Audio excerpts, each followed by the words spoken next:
Hi everybody, Will Alexander from Will Alexander's Dog Show Tips, brought to you by Canine Chronicle TV. This week in the interview chair we have Mr. Wood Wornall. It was an excellent interview. I can't wait for you all to see it or listen to it if you're on the podcast. But sit back and relax and listen to Wood.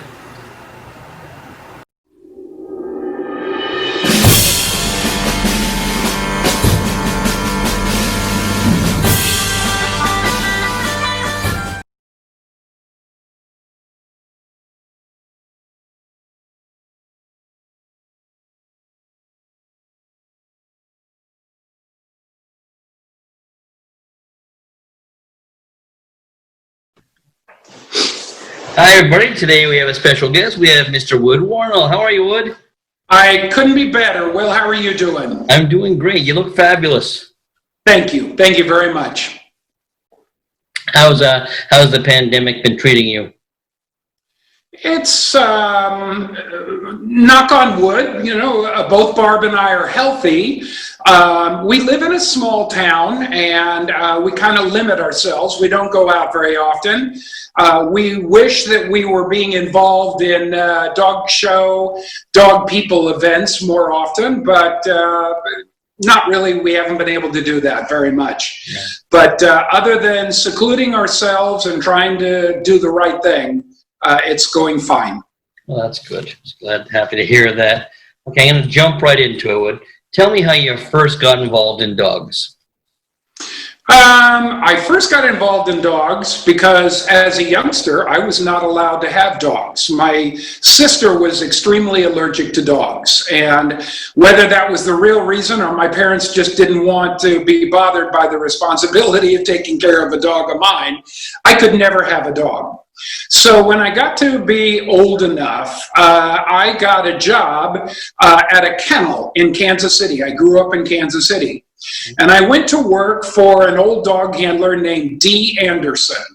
And D. Anderson showed a lot of working dogs. He was a great buddy of Rex Van de Vender and, Larry and Jack Funk and all those guys. And every weekend he'd pack his truck up with boxers and collies and Great Danes, and off to dog shows he went. And so I worked at his kennel, and I picked up poop, and I shaved the feet of poodles that were there for pet trimming. And that was my introduction to it. And this fella came in, actually a Canadian-born guy. His name was Gary Clark, and he had Airedales. And my grandfather, who I never knew, he had Airedales, and he imported Airedales from England for his own personal use. And this guy came in, and he had Airedales. I would talk to him about dog shows, and I would go over to his house and look at his Airedales. He showed them and finished their championships. And while all this was going on, I got to know Mel Schlesinger. And Mel Schlesinger was from the great Kerry Blue Kennel, Melby's, and he bred Chances Are. And I would talk to Mel, and I said, Mel, I'd like to get involved in showing terriers, and especially Airedales, but showing terriers. Not to cut you off, how old were you at that point, Wood? Oh my gosh, I was about 16 years old, Will. And Mel's handler was Rick Chishutian. And so Mel said that he would contact Rick for me, and he did. And Rick said that yes, that he would be interested in having me come to work for him. That was quite a lot for a kid from Kansas City who had never left Kansas City, going all the way to Los Angeles, but I was more than willing to do it. Unfortunately, my father, who was an old Kansas City banker, conservative old Kansas City banker, said that I had to complete my high school education before I could go there. So when I graduated, then I went out to California to start my work with Rick. Wow. And how long were you with Rick then? Well, I worked for him for 7.5 years. The first 3.5 were summer times that were the breaks in college. I went to SMU in Dallas. And so on my summer breaks, I'd go out to California to work for Rick.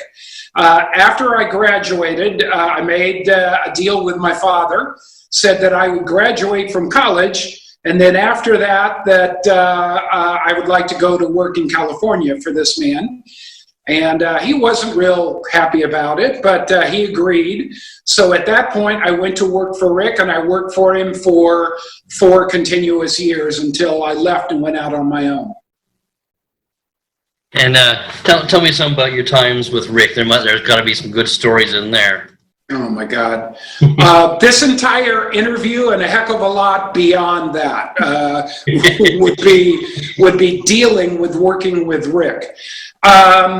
Rick was, he was extremely passionate about dogs. And you could say what you wanted to about Rick, and everything that you said would probably be true. And no one knew him better than I did.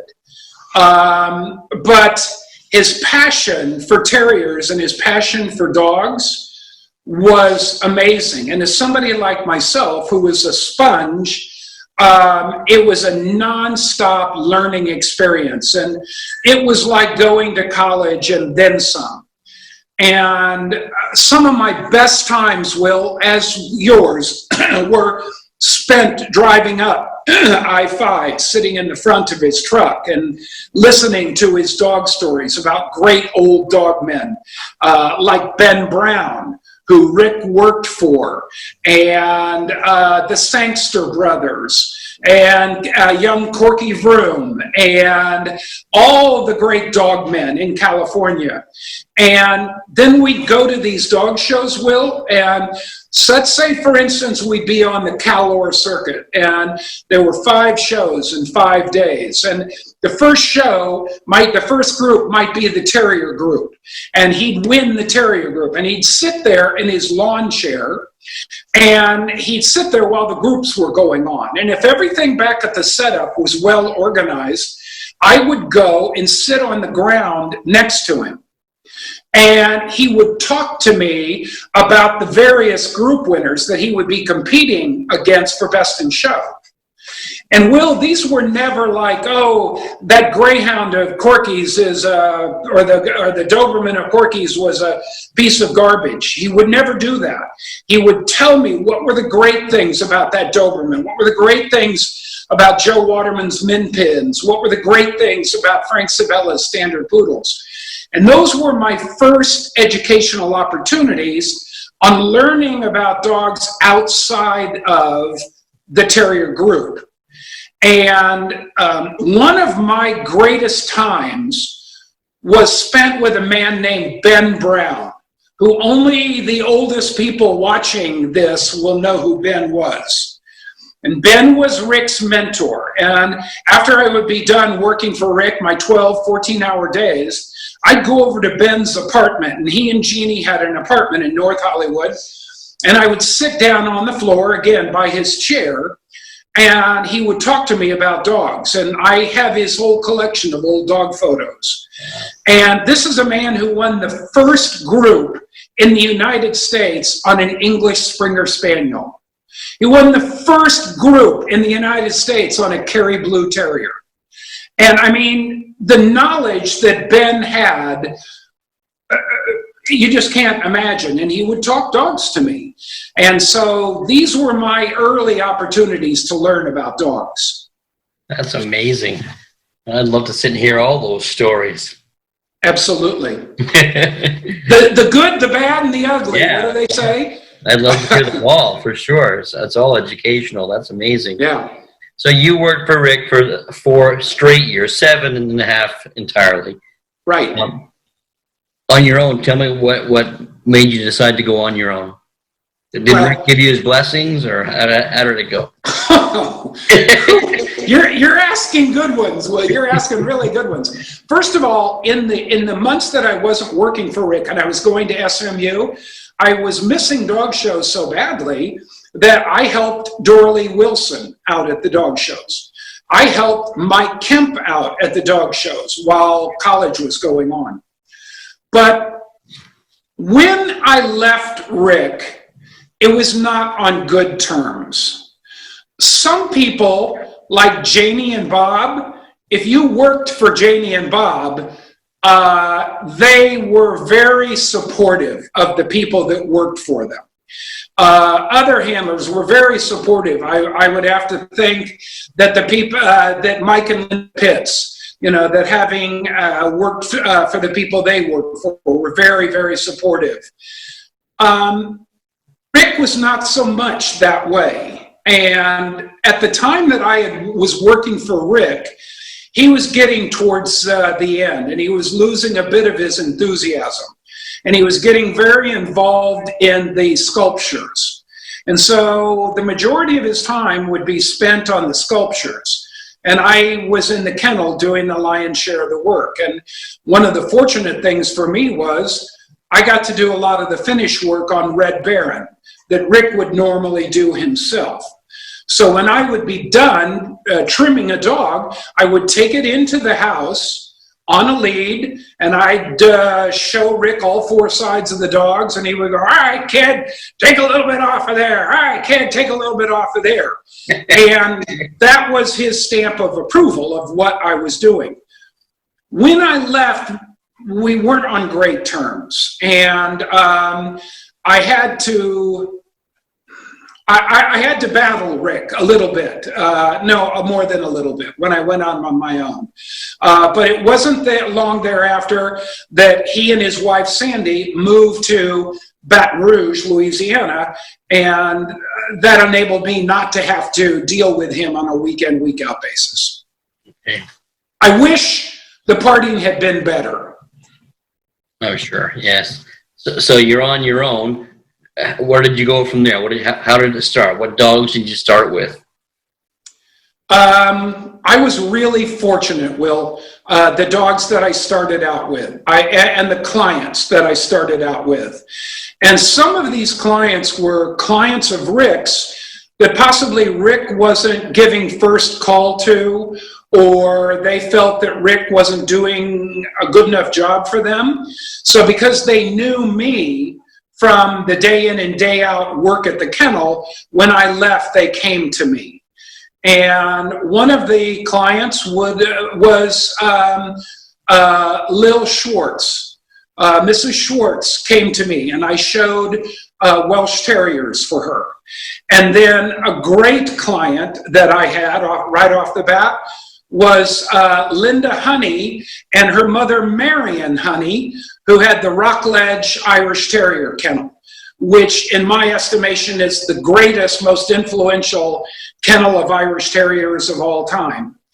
And why Linda has not been nominated for Breeder of the Year, I don't know, because this is a woman who, in a breed that never won anything, has gone best in show on 8 Irish Terriers, different ones that I know of. And so I was very fortunate to have those two clients, and then a splattering of other clients that came along with me. And so that's when I met my first wife, and we got married, and we had a family. I ended up getting a phenomenal kennel. I got the old Marienburg Doberman kennel, which at the time was the Starcrest Chow Chow kennel. Marienburg sold it to Joel Marston of Starcrest. Joel Marston sold it to me. So I was able to start out with beyond a fantastic kennel loaded with history. I'm sure. Wow. And how long were you there? I was there for about 15 years, a little over 15 years. And then I moved up to the Santa Ynez Valley, which is about 30 minutes north of Santa Barbara. And just the most beautiful place in the world, filled with grapevines, orchards, horse farms. I mean, just beautiful.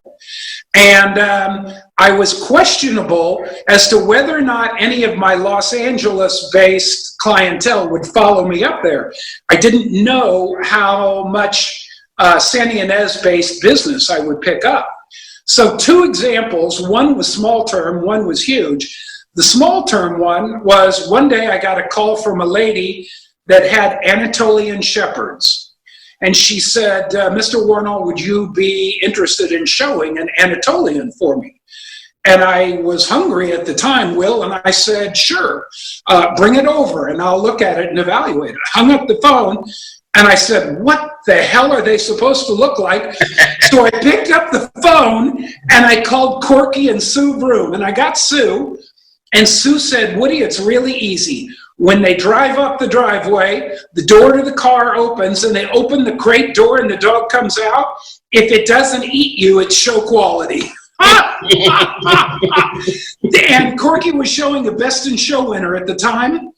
I finished this bitch in 4 shows with 3 5-point majors, one of which was a breed over Corky's Best in Show winner.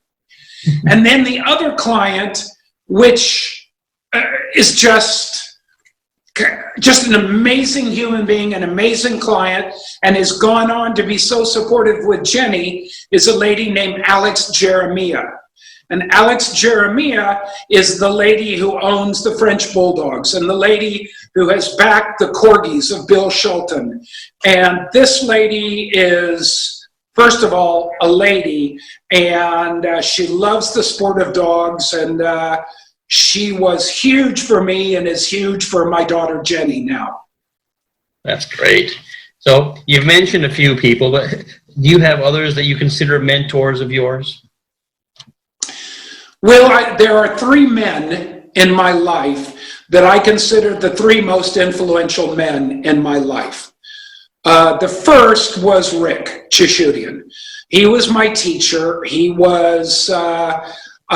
taught me pretty much everything that I know. The second was a man in England named Herbert Atkinson.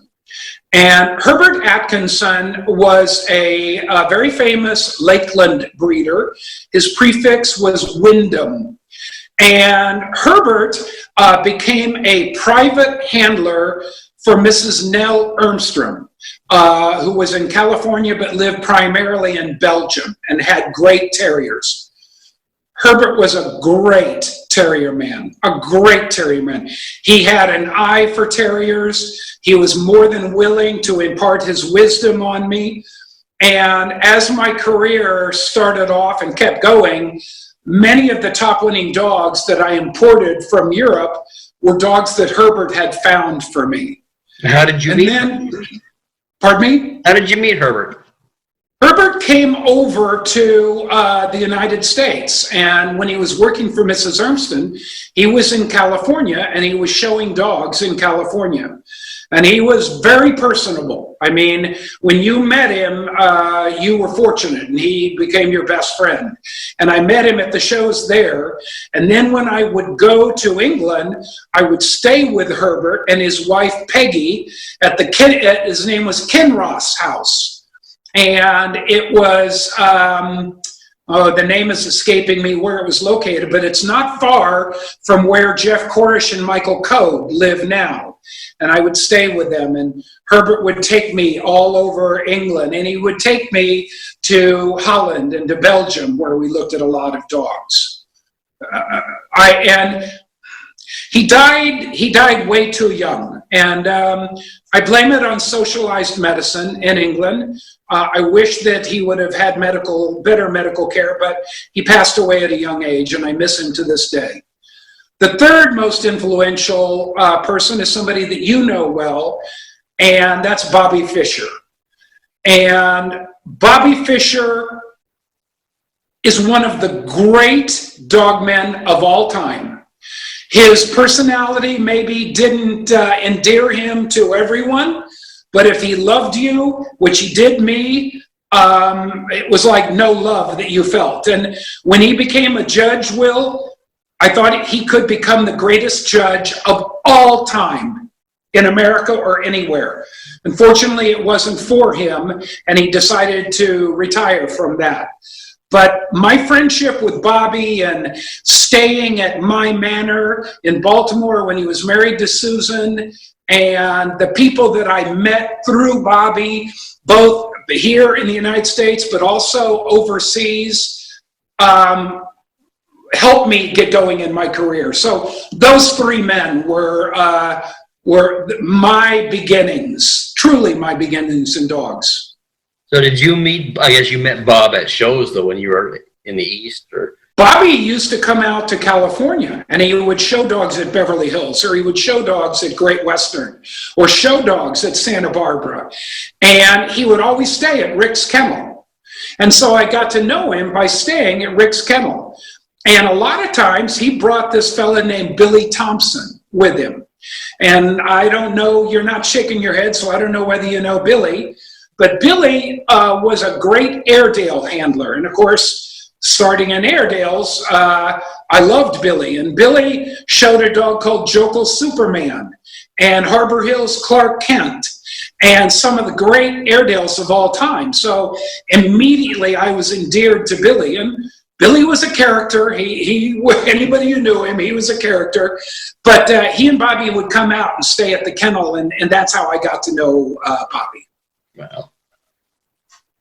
So that's a lot so far there, Wood. Tell me, you've shown lots of dogs. Do you have any favorites that come to mind right away? Yes.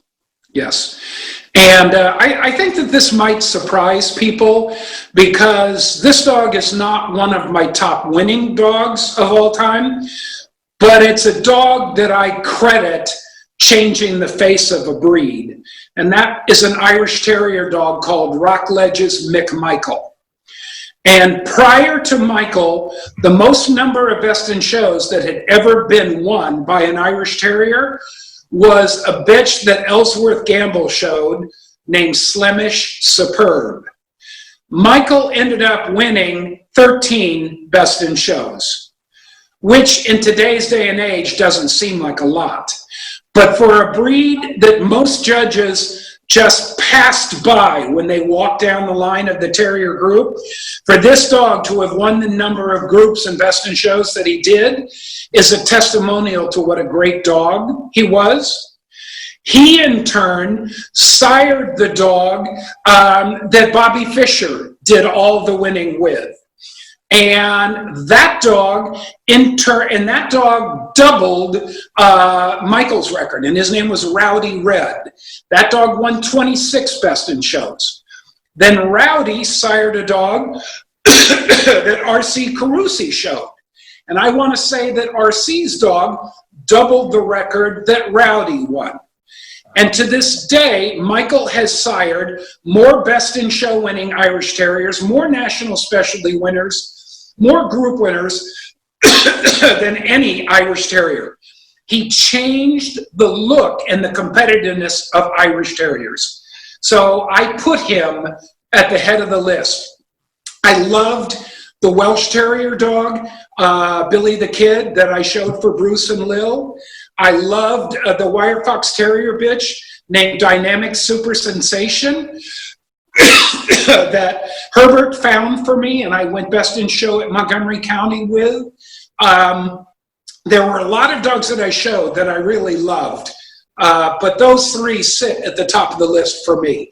One of the greatest dogs, let me have a drink of water real quick. One of the greatest dogs that I was fortunate enough to be involved with and involved in his breeding was the Airedale dog that Jenny showed, Evermay's High Performance. And that dog was a dog that I was somewhat instrumental in creating the breeding that created the dog. I thought that was a great dog. I was able to show him one weekend because Jenny was sick that weekend. So I ended up going second in the group the first night under Elliot Weiss. I was mortified. And then the second night, Elliot did Best in Show. I won the group, and he gave the dog Best in Show. So I was somewhat relieved about that. But I thought that dog was truly a great dog. So you've had all these good dogs, and then you've been in touch with these good dogs. Are there dogs out there that you wished you'd been involved with? Yes. I think my favorite dog of all time was the Kerry Blue dog that Bill McFadden showed, Scarf Michael. He took my breath away. And Bill is a much better trimmer of Kerry Blues than I was, so the dog was shown by the right person. And Bill did a great job with that dog. I loved the Wire Fox Terrier dog that Peter Green showed, Spot On, Sunnybrook Spot On. I loved that dog. Controversial dog, too big, but spectacular. I loved the Wire Fox Terrier bitch that Gabriel showed, the ginger bitch, Sky. I thought she was fantastic. There were lots of dogs that I admired a lot. I also want to say that I was fortunate enough to show dogs outside of the terrier group.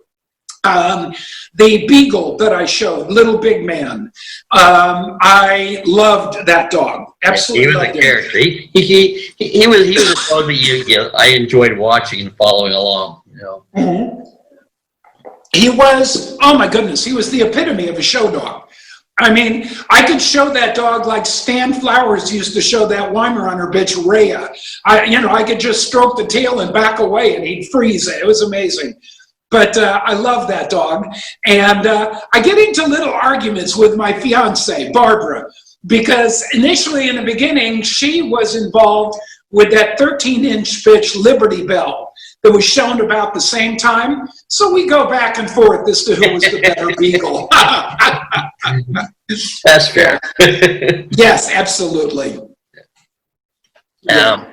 So what about, so you have all these dogs you touched on. What is your favorite breed, Wood? You have a favorite breed? I do. My passion is Airedales. That's the breed I started in.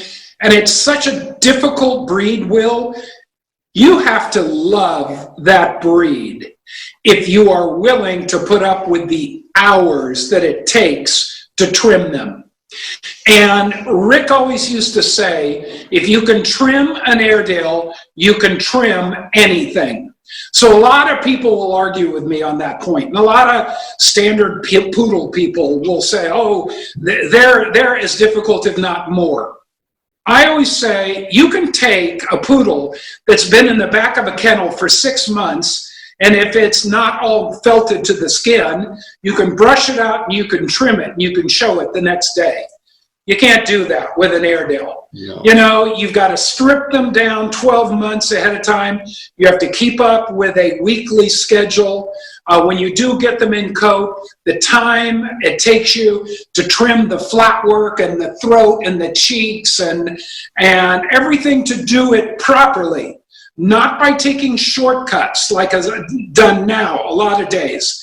To do an Airedale is more difficult than any breed. So to do it and to do it right, and each week to put 3 or 4 hours on doing a show trim on an Airedale, you truly have to love them. Just sheer acreage alone. Exactly. So much work. I showed some Airedales, but not like you did. And it was so much work because I showed a lot of sporting dogs as well. And then to fit those dogs into the schedule to trim, I just couldn't do them justice like you could. So I was a sporting dog. Well, so. I want to say something about you. And I want to compare you to George Alston, who I believe you worked for. Well, he's my hero. Okay. George Alston and you did it right with the gun dogs. You did it finger and thumb. You didn't do it with a lion's share of thinning shears and clippers and shortcuts. And I'll never forget, whether this was the best one of all time, I don't know, but I'll never forget George with that Irish setter Marquis. Took my breath away. And to see you with some of those Irish setters that you showed, and the Gordons and the Springers, the same thing, Will, and that's where my admiration for you has come into play. And also, I'm a believer in handing it down. And I'm very fortunate to have had some very talented people work for me. You had Adam Bernardin work for you. And to see the job that Adam has done on his gun dogs keeps in mind you and then George Alston. You have handed it down. And I can only hope and pray that Adam hands it down to somebody. I'm sure he will. That dog, Marquis, he was my favorite. I said it all the time. That dog right there is his nephew, or his nephew. And that's his great-grandson over there. So those are dogs I got to show. So that makes me so happy that you say that, because I have many memories of great dogs. I have memories. There was an Alaskan Malamute named Talik that Marna Pearson showed. Took my breath away. But there was an example that Rick used to say, and Marna, God rest your soul, but Rick would always say, anybody can luck into one dog. Anybody can luck into one dog. The great dog man is like you and George Alston and Rick, who would the minute, or not even the minute you were done with the dog, halfway through the career of a dog, you'd already decided on your next one. Marna had that dog. I don't know that she ever had another one after that. But I remember that dog. Damn it, I'm getting old. I'm getting forgetful and stuff. But so many, the German short hair pointer that Joe Schellenberger showed. Oh, yeah. Columbia River. I remember that. But, Gretchen and I used to get into little arguments about whether or not that was a great one or not. I mean, she certainly knew more about the breed than I did, but I thought he was a great one from my memory. And those are things and dogs like that and great dog people like that I remember. Joe Waterman with Impossible Dream and Frankie with Command Performance, the standard poodle. Yeah. Those are memories that I have. Incredible times. Yes. Wow. So you touched on your apprentices. Can you? I don't want to leave anybody out, but there must be a few that stick in your head with some good stories about. Do you have any stories of some of your young apprentices that came up to rank? Absolutely. And you just nailed it. Your last sentence is a sentence that I hope young people heard you say and will listen to what I have now to say. So many of our new handlers are these kids that put on a nice suit, get a nice haircut, and walk into the ring. The dog is handed to them and they win. That's not how I did it. That's not how you did it. That's not how Adam did it. That's not how my daughter Jenny did it, and so on and so forth. I'm a huge believer in apprenticeships, huge believer. And that's how you learn about dogs, not just how to trim them, how to feed them, how to care for them. Rick used to say, kid, you've got to learn the ABCs first. You've got to know how to look a dog in his eye and say, and determine, is that dog well and happy or not? You have to know how to feed him. You have to know how to medicate them. You know how to keep them warm or keep them cool and watered. After you know all that basic, then you can learn how to trim them, and then you can learn how to show them. So I want to encourage new people to locate great handlers that are currently showing dogs today and go to them and beg, borrow, steal an apprenticeship. Do it for free. Do it for I don't care what. Don't worry about how much you're getting paid. Don't worry about how long the hours are. That's how you're going to learn, and that's how you're going to become great. Yep. I was very lucky to be able to recognize people that I thought could go on to have a career and be great handlers. I feel in my heart that the most talented of all of my assistants, and I don't mean to insult others, but was Robert Milano. Robert Milano was the best of the best. He didn't have a great business sense about him. He didn't want to do the basics about learning how to do the billing or learning how to put the entries in or learning how to get to the dog show. But you want to talk about somebody that could pick up trimming, pick up care for the dogs, do a great job showing a dog. Robert Milano, incredible. Andrew Peel, the young man who was my last assistant. He now lives in New York. Andrew had such loyalty and longevity with me, a very kind soul, put up with a lot from me. I love him a lot. R.C. Cruzy worked for me. Unfortunately, that didn't end up on great terms, but an extremely talented individual. Peter Atkinson worked for me. Very talented person. Again, didn't end up on the best of terms. I'm trying to think of others. Todd Clyde. Todd, another one, worked for me for a very long time. And again, a very kind person. Unfortunately, with Todd, the first couple of years I had to spend breaking him of bad habits before I could teach him good habits. That kind of made it a little bit more difficult.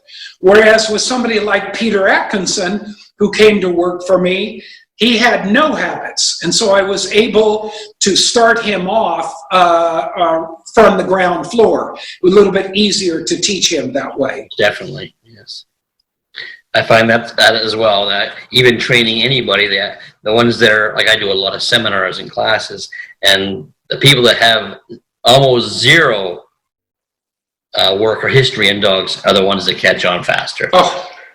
No, as long if as they've got the enthusiasm and they're not afraid of hard work and long hours, they're going to make it. Yeah, they're going to make it. Yeah. What advice would you give? Like you're judging now. When did you start judging? When did you retire? What year? I retired about 5.5 years ago, and it was time for me to retire for a couple of reasons. I had double knee replacement. So I couldn't run with dogs any longer. I couldn't show dogs any longer, other than I had a top-winning French bulldog at the end. That was my last one. And Jenny allowed me to be a star with one dog while she did all the work with all the other dogs. And I remember one day going to Montgomery County, and I showed an Airedale, and I don't know if I went winner's dog with it or something, and I came out the ring, and Charlie Foley was standing outside the ring, and Charlie grabbed me as I came out, and he goes, Wood, you might want to consider retiring because it looks like you're struggling out there. And then a couple years later, Rhonda Davis was judging the breed in Airedales at Montgomery, and Jenny got tied up in Irish, and I took an Airedale bitch in, and I won the breed at Montgomery. And as Rhonda was handing me the ribbon, I said, "See, I've still got it." And she said, "Woody, it wasn't pretty." But it was time, Will. It was time for me.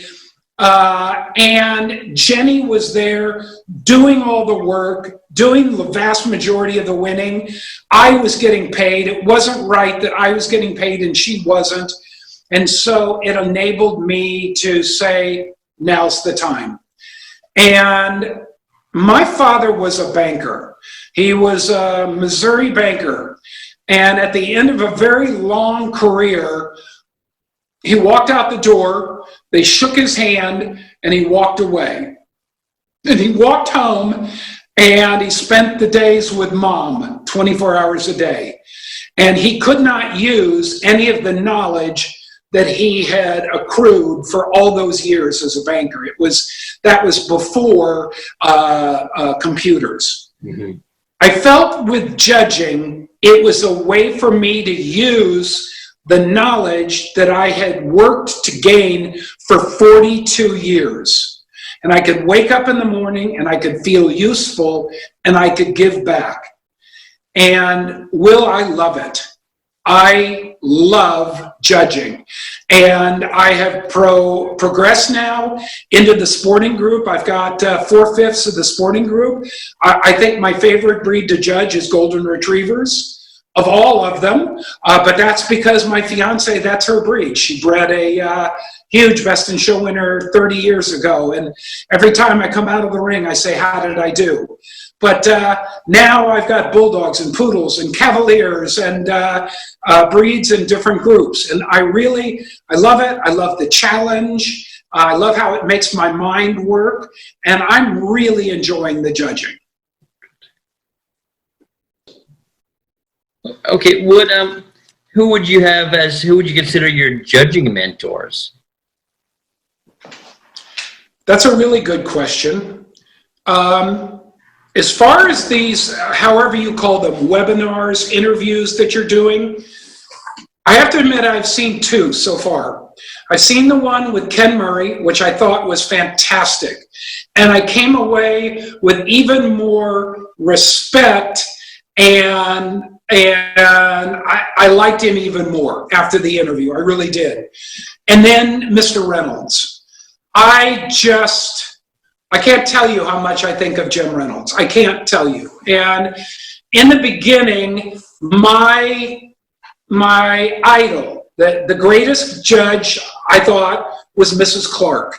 Without doubt, the greatest judge was Mrs. Clark. And I remember one lady, I'll name her if you want me to, but she gave me Best in Show one time. Anne Marie Moore. She gave me Best in Show at Montgomery County with the Wire Fox Terrier bitch. And she read that I said Mrs. Clark, and she said, "You mean you're not going to say that I'm your favorite judge?"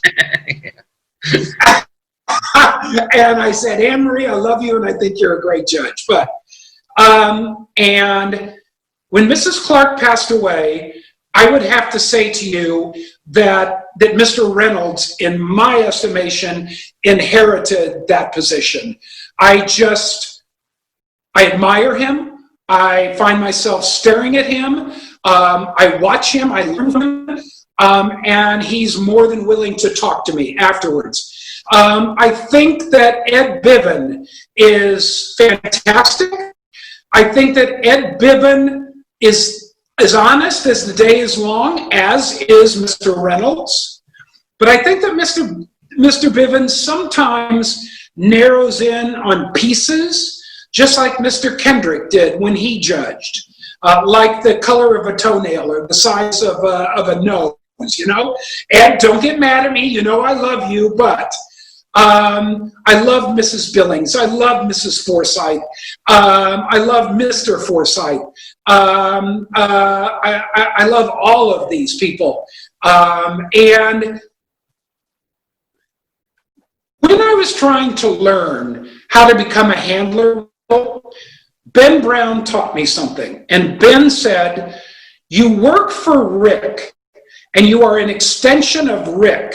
So when you go into the ring, you have to emulate and copy Rick because you are his extension. But I want you to start to look at other handlers, not necessarily terriers. So I started looking at George Sangster. I started looking at Bauer. I started looking at Frank Sabella. I started watching people that I thought had great hands showing a dog. And I would see a trick that you did in the ring, or a trick that Richard Bauer did that Rick never taught me. I put it in the back of my mind. And I didn't use it when I was showing for Rick as his assistant, but when I went out on my own, I incorporated those. So pretty soon, I had what became my style, which was an accumulation from a lot of other handlers. I'm trying to do the same thing as a judge. I'm trying to look at people that I think are great judges. I think that Kim Meredith is a great judge. And I'm looking at people like that, the way they judge, the way Mr. Biven goes over a poodle, the way that these people judge different breeds.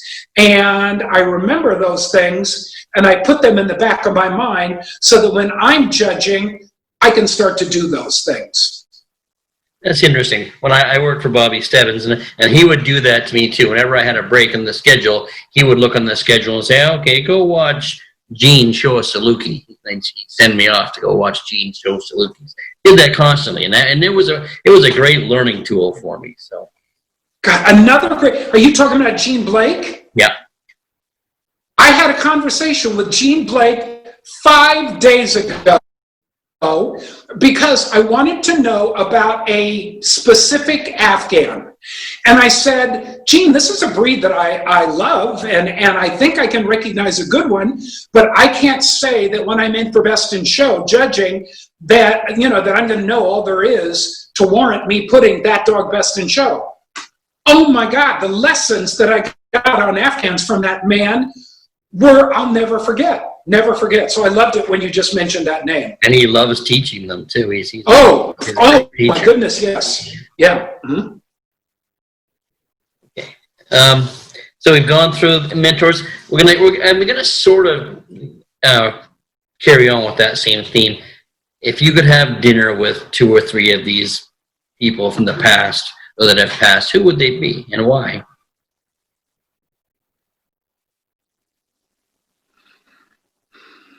I would put so many. I would put Fisher. I would put Bobby Fisher at the head of the list. I would put Dougie Holloway right up there. Yep. If you get Dougie to talk about dogs and old dog men, it's nonstop. It's never ending. I know. I interviewed him not too long ago, and he could have kept going and going. He had story after story. He was fabulous. Story after story, and each one as good as the next one. Yeah. I would love to talk with Frank Savella. I would love to listen to Frankie's stories. Okay. But let's. I enjoy what you said about those 3, but tell me which ones that have gone that you would have liked to have dinner with. One. Oh, that have passed away. Yeah. Yeah. Mrs. Clark. Absolutely, Mrs. Clark. Janie. Can you imagine the story? Yeah. Tell and would tell? Yes. Mike Billings. I would love to hear the stories that Mike Billings would have to tell. Here's somebody, Norman Austin. Oh, yeah. Yeah. Norman Austin. When I was young and I ended up buying that kennel, the Starcrest kennels, we had for dinner one night Norman Austin, the chat Joel Marston was there, Dr. Huggins, Lee Huggins was there. You talk about an interesting conversation. Yeah. But the things that Norman Austin could say and talk about, I just wish. Ben Brown, one of the saddest stories I know, Will. Ben Brown was encouraged and wrote a book on the favorite dog stories that he had from great dog men that were either contemporaries of his or ones in the past. And he compiled this book. And Beauchamp found out about the book. Richard Beauchamp found out about the book. He had Kennel Review at the time. So he said to Ben, let me have the book and I will publish some transcripts from this book to pique people's interest in the book to help it sell. He lost everything. And all the work that Ben had gone through writing these stories about dog people, dogs, things like that, they were gone. And by that time, Ben was too old. That was very sad, but Ben would have been another one that would have been fantastic. So the book never got published then? No, never got published. Shame. That would have been a great book to have. Yeah, great book.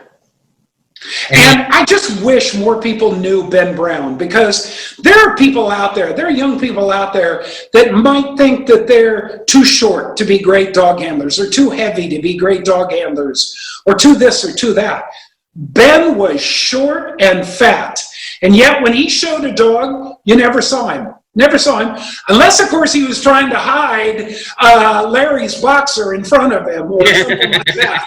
But it doesn't matter your physique. It doesn't matter if you've got timing and you've got good hands. You can show pretty much anything. Wow. That's great.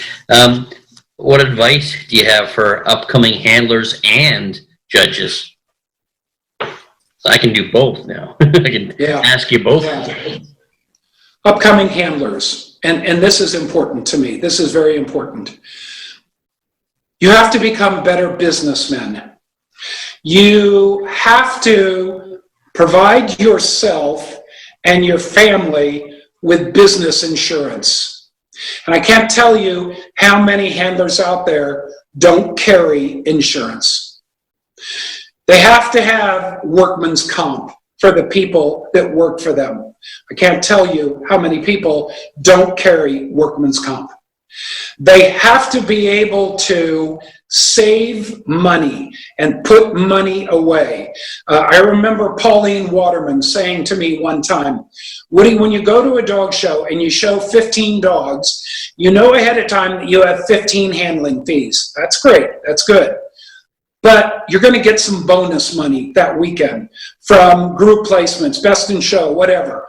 Whatever the bonus money is, write yourself a check on Monday and slide that into an account that you never touch. Put money away every weekend. And you'll be surprised at the end of 10 years how much money you have. Because, Will, I know people, I know these two guys that showed Chihuahuas. And they had an old stretch limo, and they took the seats out of it, and they filled it with Chihuahua crates. And they went to the dog show like that. When they died, they didn't have enough money to pay for the funeral or pay for a casket. And I'm afraid that you would be surprised how many handlers are like that. No, I know. Please be better businessmen and take care of the people working for you, provide them with insurance and workman's comp, and pay them adequately. Pay them so that you recognize quality employees and you keep them. For judges, advice for judges. The best advice that Ed Biven ever gave me, and I have to admit, as you can tell by listening to me, I tend to ramble on. Shut up. Shut up. Don't talk. Don't. He said, Woody, I almost don't want you to say good morning in the morning. Don't say anything. Don't give a reason why you did what you did. Just do it and go on. And I think that was like the best advice ever. And I remember that this young man showed a border terrier to me one day, and I beat it in the breed. And I made a comment about how I just wish it needed to be a better coat, because I'm a fanatic on that. And man, he lit into me. And I said to myself, I have to take this because I opened the door. So I took it. And then I said, when he was done, I said, okay, you are allowed to do that this time. Don't ever do that to me again. The other thing I want to tell you, and I'm full of stories. I remember years ago, and I'll tell you the judge, John Cole, he judged. We were in New Mexico. And Ray Bay had this beautiful Sealyham called Mountain View Silver Bear, in a totally blown, shot, embarrassing coat. But it was a hell of a Sealyham. And I had the Irish, McMichael, in perfect coat. He judged the group. He put the Sealy first, and he put the Irish second. He came to me the next day to tell me how much he liked the Irish. He came to me. And I said, John, if I can say something to you. And he said, yes. I said, you come from Bull Terriers. You don't know about putting jackets on hard-coated terriers. You did something yesterday that you should not have done. You rewarded a beautiful dog in horrific condition, and you beat a wonderful dog in perfect condition. Please, from now on, reward coat and condition. And do you know, Will, from then on, he did. And I'm not trying to give myself credit for that, but I think it's something as a Bull Terrier man with coats, he didn't really think about. Right. And so, as judges, be aware of condition. Put your hands on them. Feel their weight. Feel their muscle tone. Feel their coat texture and the quality of their hair. Are they like a cavalier that's standing in front of you, wagging their tail, or are you down on your hands and knees with them. Do things that are subtle, that are called for in the standards, that only a true expert in those breeds would know. Very good. I'm going to touch on one more thing too, Wood. Do you remember that movie you were in? Well, yes. The Black Marble. I still have a copy of that movie. Black, I do. I thought they were all destroyed. I'm shocked. Somebody called me up, and I'll tell you who did. Mike Doherty called me up and said, Wood, I would like for you to appear in a movie. It'll be held at the park where Pasadena, the dog show is held. And I need you to have a really good wire fox terrier in there. So, okay, I was showing a little dog called Mountaineer Tim Timothy. He was a Best in Show winner. And I had this dog and I trimmed him up, and he looked like $1 million. So we went to the ring, and he was in there along with about, 8 other wire fox terriers. And the actor, there was this old man, and he was judging. He didn't have a clue what he was doing. And do you remember those two girls, those twins that did the spearmint gum commercial? I do. Each one had a bigger chest than the other one. Well, those girls came in the ring, and that judge's head snapped over to those two girls and never looked at my dog or anybody else's, and they went first and second. And then I was supposed to show my irritation at the fact that they weren't looking at my dog. And why he selected me to do that, I don't know. Because in the movie, your head snapped too. But I do want you to know, Will, I made $20 off of that. I got paid $20. I loved it. There, Joseph Wambaugh's Black Marble. Yep. Yeah. Jeez, the things that we do. Where did that movie come from? Who was that character supposed to be? The character in it was fashioned after Rick. Was it? That's what. And the old gruff terrier man was fashioned after Rick, and that's where that came from. And I don't know, did Rick have a miniature schnauzer or something? I don't know. Which in itself would have been ironic because, and I can say this because Rick's no longer with us, he hated miniature schnauzers. He hated them. He hated the fact that they were in the terrier group. He didn't think that they were terriers at all. And I'll tell you that in the beginning, Will, we stripped the cheeks on schnauzers. Oh my God. We clippered their throats, and we stripped their clippers and their rear ends, and we stripped their furnishings. Holy. Right? And so we had a little dog called Landmark's Masterpiece. Nice little dog, but we did this while all those ladies in the beginning were coming in, clippering and scissoring and thinning shearing, and those things looked fantastic. And that little dog came in, he didn't look really pretty. But that's the way Rick thought you had to do the schnauzers. Wow. I'll tell you about Rick. And I always thought, because I would sit back and I would watch Rick at the shows and he was judging, and people would line up to talk to him and to show their dogs to him. And he always would say how beautiful they were. But I always knew if he was sitting there and he approached somebody or called them over, he really liked that dog. He would be very positive with whoever. But I know if he was sitting there, and I remember one time I was in the ring with my Blue English Setter bitch, and he called me over, and I knew at that point he liked her. Well, he wasn't just blowing smoke up me. He liked her. So that's how I found watching Rick. I knew if I watched him and all of a sudden he zeroed in on something, I knew he liked it. I knew he honestly liked it. He wasn't just being nice to somebody. It was interesting. Now, but Will, I'm going to tell you something. Remember I told you that passion. He was passionate about certain goals, and you would have been right up there at the top. And this is going to go back to what I said about you, that you didn't take shortcuts, that you presented them the old way.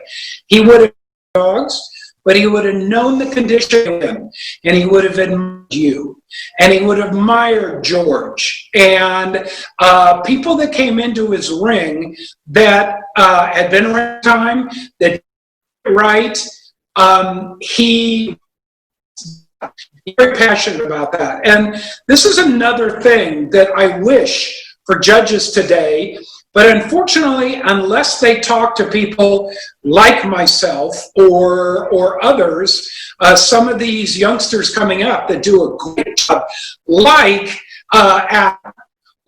Leonardo, like Jenny, if these judges could learn when an Airedale has been trimmed properly and that there's been no thinning shearing done on it, or the furnishings have not been scissored, or the gut have not been sheared, or things like that, they would not only be a better judge, they would be respected.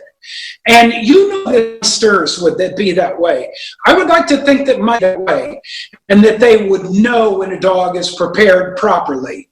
I wish there were more judges that understood proper presentation and rewarded it.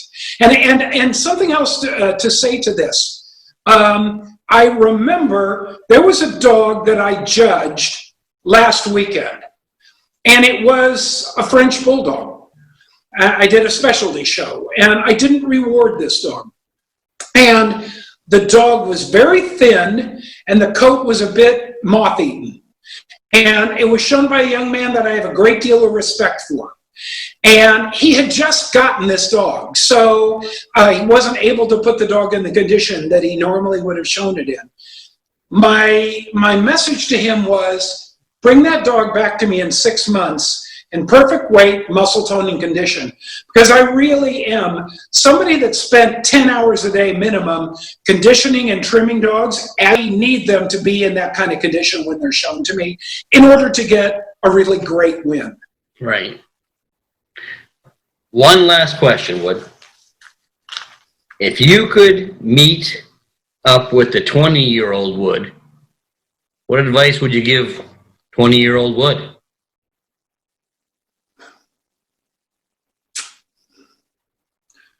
To be kinder, to be more, I don't know if humble is the word, but more humble, to not offend people so much. I was one that if something was being done to me, I had to let the person know that I knew that it was being done to me, like a judge's decision or whatever. And because of that, I made a lot of enemies, and I've had to work hard to overcome that.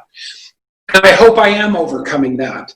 And I truly believe that since Barbara has come into my life, that I've become a nicer, softer, more gentlemanly person than I was when I was 20. And I always try to impart on Jenny, be the good guy. Don't be like me in the beginning. Accept your wins politely. Don't come back at the judge. Don't mouth off at judges.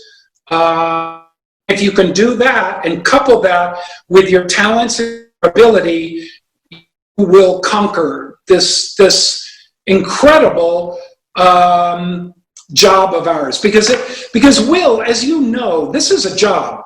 I want you to tell me, if you put the same number of hours and the same effort into working as an executive for General Motors as you did working being a dog handler, where would you be right now? How much money would you have in the bank? I hope you have a lot of money, but you know what? Think about that. This is a job, and it's not an easy job. It's a hard job. The other thing that I want to say, sorry that I keep on rambling, but I want to say one more thing. To these young handlers that are coming up, and I think this is really important, I want you to draw a pie. And I want you to cut off that pie that you're committing to work.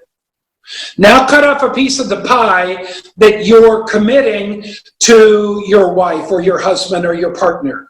Now cut off a piece of that pie to what you're committing to your children. And now cut off a piece of that pie to what you've committed to yourself. And I want you to look at the disparity in those pieces of the pie. And somehow or another, you've got to equate them. You've got to spend more time with your family, more time with your kids, and you've got to spend a little bit more time with yourself. Wise words, Wood. That was very nice. Thanks. And I applaud Barbara as well. Oh, every day of my life, I thank my lucky stars. She's in my life. Oh, good. Well, it's great to see you, Wood. I'm really happy you put this time aside for us. It was a great interview, and I'm sure many people are going to agree with me. So I want to thank you again for doing this for us, and I hope to run into you somewhere soon. Will, this was an honor, and I have huge respect for the dog people in Canada. And so I respect you as a dogman, but I respect you as a Canadian dogman who's been able to more than come down to the States and carry your own and succeed here. So many great Canadian dog people. I've judged once up there. I hope I get more opportunities. I love the quality of the dogs. I love the dog people. I'll tell you a person that I loved up there. I don't know if she's still alive, but I always respected Timmy Brazier's mother. Oh, yes. Joan Brazier, yes. She was a wonderful lady. Loved her. Yeah, but so many great Canadian dog people. But it was an honor that you asked me, and I hope I didn't let you down. Oh, you didn't let us down, Wood. That's for sure. I appreciate it. Give Barbara my best, and I hope to see you somewhere. You will. Thanks, Will. Thanks, Wood. You take care. Have a good night. All right, thank you. I will. Bye-bye. Bye-bye. Like I told you, yeah, he had a wealth of knowledge and story after story. It was captivating. I loved it, Wood. Thank you so much. If you like what you're seeing here, make sure you press the like, share, and subscribe button. If you want to get a hold of me, go to dogshowtips@gmail.com. Or if you just want to find out what's happening in my world, go to willalexander.net. Thanks for tuning in, guys. See you next time.